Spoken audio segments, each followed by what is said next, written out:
the Raspberry Pi, the 4 extra GPIO lines that the Model 2 gives you, the standard GPIO header, plug these two boys in, and plug this boy in.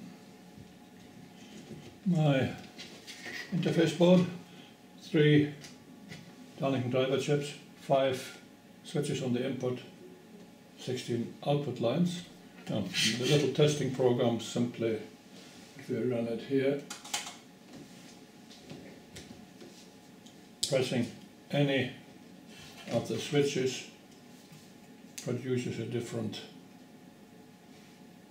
display or pattern on the LED board.